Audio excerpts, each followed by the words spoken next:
عمران خان جو ہے وہ اپریل میں یا عید کے بعد جیل سے باہر آ جائیں گے۔ حکومت تو عمرے پہ گئی ہوئی ہے اور ساتھ میں وہ شاید ان کو کچھ عیدی ملنے کی بھی وہاں سے توقع ہو۔ ان کا اب ضمیر جاگ گیا ہے تو اب فیصلے صحیح ہوں گے۔ بازیچہ اطفال ہے دنیا میرے آگے، ہوتا ہے شب و روز تماشا میرے آگے۔ عام لوگ منظم ہو کے ایک سیاسی قوت بن سکتے ہیں عام لوگوں کی طاقت کے بل بوتے پہ۔ یہ اپنے آپ کو بڑا لیڈر ثابت کرتے ہیں۔ اب ہر گلی میں، ہر محلے میں، ہر یوسی میں، ہر حلقے میں برابری پارٹی کی ایک تنظیم ہونی چاہیے۔ پاکستان میں جو سیاسی خبریں ہیں ان پہ تو عمران خان چھائے ہوئے ہیں، سمجھ لینا چاہیے، کیونکہ ہر وقت یہی بات ہو رہی ہوتی ہے کہ عمران خان نے کیا کہا، انہوں نے کس کو کیا بیان دیا، صحافیوں سے کیا بات کی انہوں نے، ان کی وکیلوں سے کیا بات ہوئی، کیا عدالتیں ان کو ریلیف دے رہی ہیں۔ بعض لوگ جو پی ٹی آئی کے لوگ ہیں وہ تو کہہ رہے ہیں کہ عمران خان جو ہے وہ اپریل میں یا عید کے بعد جیل سے باہر آ جائیں گے اور بڑی خوشخبری ہوگی پی ٹی آئی کے لیے۔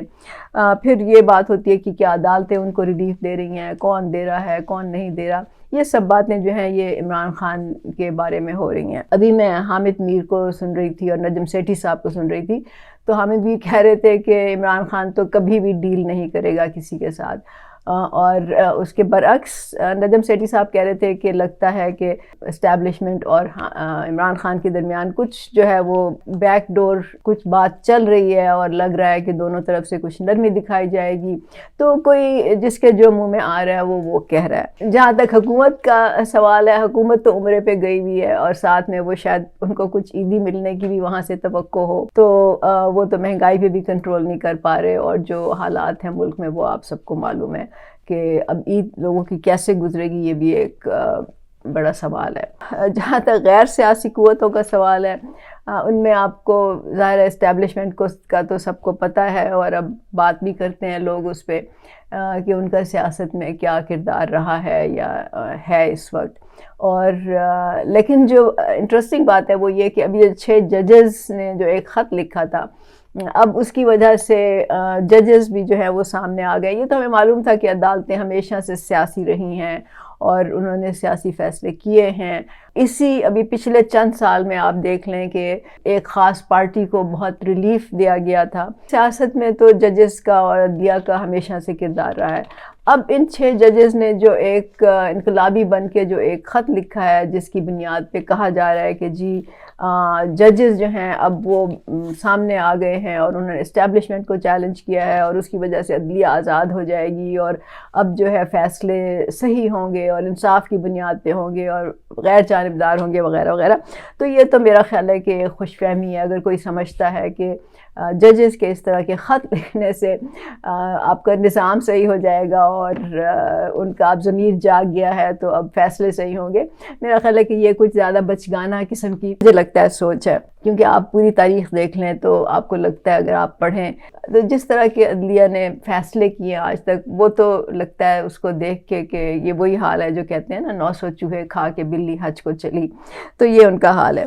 تو بات یہ ہے کہ اگر اس طرح سے کرنے سے غیر جمہوری قوتوں کو سیاست سے نکالا جا سکتا یا ان کا کردار کم کیا جا سکتا تو وہ بہت پہلے ہو چکا ہوتا۔ یہ میرا خیال ہے کہ ایک خوش فہمی ہے کہ یہ کرنے سے آپ سسٹم کو صحیح کر دیں گے۔ اب آتے ہیں عوام کی طرف۔ عوام کا تو وہ حال ہے جو غالب نے شعر لکھا تھا نا، بازیچہ اطفال ہے دنیا میرے آگے، ہوتا ہے شب و روز تماشا میرے آگے۔ تو عوام تو تماشا دیکھ رہے ہیں، ایک طرف خان صاحب ہیں، دوسری طرف باقی سیاسی پارٹیاں ہیں، آگے عدلیہ ہے، پیچھے آپ کے اسٹیبلشمنٹ ہے۔ تو عوام تو کبھی ایک طرف دیکھتے ہیں، کبھی دوسری طرف دیکھتے ہیں، کبھی آگے کبھی پیچھے۔ ان کی تو گردن میں میرا خیال ہے بل آ رہے ہیں اور ان کے سر چکرا رہے ہیں اس وقت کہ کیا کریں، کس کو دیکھیں، اور کنفیوز ہیں اور سمجھ نہیں آ رہی کہ کون صحیح ہے کون غلط ہے، کس کی حمایت کریں کس کے خلاف بولیں۔ تو وہ تو ان کا اپنا تو کوئی اس میں کردار نہیں ہے، ان کا کوئی رول نہیں ہے، ان کی رائے کی کوئی اہمیت نہیں، نہ کوئی ان سے ان کی رائے کوئی پوچھتا ہے، نہ وہ اپنی رائے دیتے ہیں، انڈیپینڈنٹ رائے دیتے ہیں۔ وہ کبھی ایک کی حمایت کر دیتے ہیں، کبھی دوسرے کی حمایت کر دیتے ہیں، اور اس طرح جو ہے وہ اس ملک کا جو سسٹم ہے وہ اس طرح سے چل رہا ہے۔ اچھا، برابری پارٹی کا تو ہمیشہ سے یہی موقف رہا ہے کہ یہ ایسے ہی ہوتا رہے گا جب تک کہ عوامی ایک قوت نہیں آئے گی، جب تک کہ ایک عام لوگوں کی حکومت نہیں آئے گی، جب تک کہ عام لوگ خود سیاست میں منظم نہیں ہوں گے، خود اپنے طبقے کے لوگوں کو وہ لیڈرشپ میں نہیں لے کے آئیں گے، خود ان کی ایک آواز نہیں ہوگی، قوت نہیں ہوگی، تب تک یہ نہیں ہوگا، کیونکہ جو جمہوری ادارے ہیں وہ اسی سے مضبوط ہوں گے۔ تو ہمارا تو یہی ہمیشہ سے رہا ہے کہ یہ سیاسی دنگل جس کو ہم کہتے ہیں پاکستان میں، وہ جاری رہے گا، کیونکہ اس وقت جو پاکستان میں سیاست ہو رہی ہے اس کا محور عوام کی بہتری نہیں ہے، عوام کے لیے کچھ کرنا نہیں ہے، عوام کی خوشحالی نہیں ہے، وہ ایک مفاد پرستی کی سیاست ہے، اپنے طاقت اور اقتدار کے حصول کی سیاست ہے۔ تو اس سے تو جمہوری ادارے مضبوط نہیں ہوں گے، اس سے تو وہ کمزور ہوں گے۔ بہتر ابھی آپ دیکھ لیجئے کہ جمہوری اداروں میں جو سب سے مضبوط ترین ادارہ ہوتا ہے وہ پارلیمنٹ ہوتا ہے۔ اب پارلیمنٹ میں کون لوگ بیٹھے ہیں؟ پارلیمنٹ میں تو انہی لوگوں کا قبضہ ہے جو مفاد پرست ہیں۔ وہ مفاد پرستوں کا ایک ٹولہ ہے، ایک خاص طبقہ ہے جو کہ ہر الیکشن میں الیکشن لڑتا ہے، جیتتا ہے یا ہارتا ہے، وہ کبھی حزب اختلاف میں، کبھی حزب اقتدار میں بیٹھتا ہے۔ تو اس کو تو ہم جمہوریت نہیں کہہ سکتے۔ لوکل گورنمنٹ سسٹم کا جہاں تک تعلق ہے اس کا تو وجود ہی نہیں ہے۔ ظاہر ہے کہ اس سے جب ایک خلا پیدا ہوتا ہے تو اس سے غیر جمہوری قوتیں جو ہیں ان کو سیاست میں انٹری پوائنٹ ملتا ہے اور وہ پھر دخل اندازی کرتی ہیں۔ تو اس کو ختم کرنے کا ایک ہی طریقہ ہے جو ہم ہمیشہ سے کہتے رہے ہیں کہ وہ عام لوگوں کو خود منظم ہونا ہوگا، جمہوریت کو مضبوط کرنا ہوگا۔ جمہوریت تب تک مضبوط نہیں ہو سکتی جب تک کہ عام لوگوں کی آواز اس میں شامل نہ ہو، عام لوگ جو ہیں وہ خود ایک سیاسی قوت نہ بنے، اپنے آپ کو اسٹیبلش نہ کریں کہ ان کی رائے کی بھی کوئی اہمیت ہے، ان کی بھی کوئی اوپینین ہے، اور اس کے لیے آپ کو ایک منظم آواز کی ضرورت ہوتی ہے۔ تو برابری پارٹی پاکستان تو بنائی ہی اس لیے گئی تھی کہ عام لوگوں کو سیاست میں لائیں، عام لوگوں کو لیڈرشپ میں لائیں، عام لوگوں کو اسمبلیوں تک پہنچائیں۔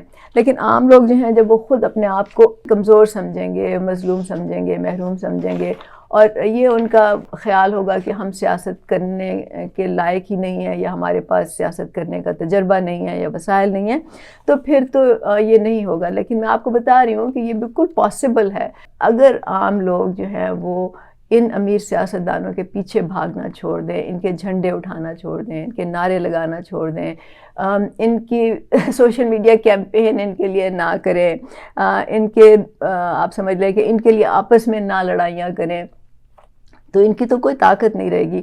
آپ دیکھ لیں کہ جب یہ لوگ جلسے کرتے ہیں تو اس کو یہ اپنا پاور شو کہتے ہیں، مطلب یہ لوگوں کو بسوں میں بھر بھر کے لے کے آتے ہیں۔ وہ عام لوگ ہی ہوتے ہیں نا جو نیچے بیٹھے ہوتے ہیں، جو تالیاں بجا رہے ہوتے ہیں، اور اسٹیج پہ ایک شو چل رہا ہوتا ہے جس میں بڑے بڑے لوگ آ کے تقریریں کرتے ہیں، اور عام لوگ جو ہیں وہ کبھی ایک کے نعرے لگاتے ہیں، کبھی دوسرے کے نعرے لگاتے ہیں، کبھی ایک پارٹی کے، کبھی دوسری پارٹی کے۔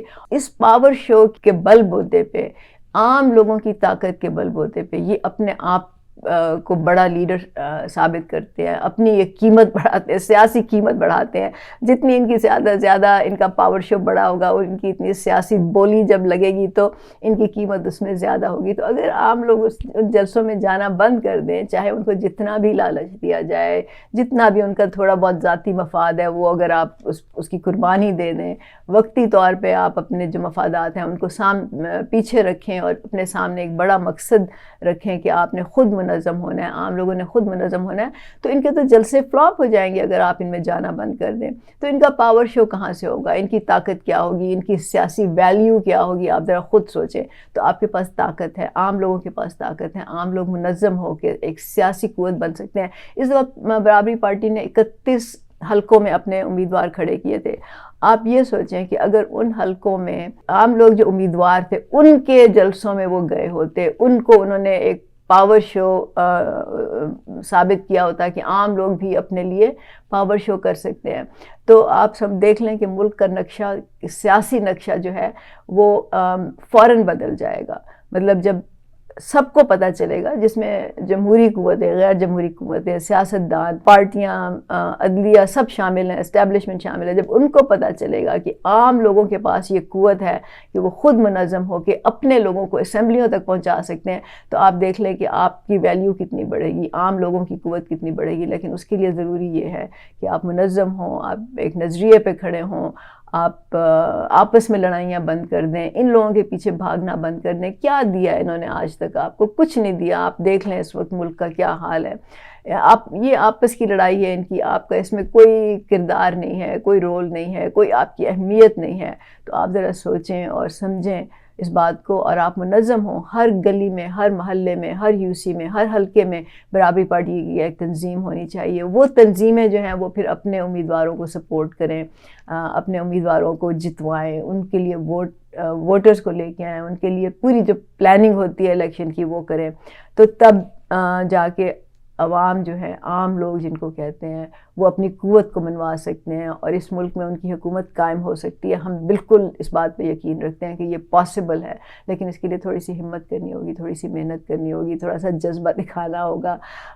تو پھر دیکھتے ہیں نا، وہ کہتے ہیں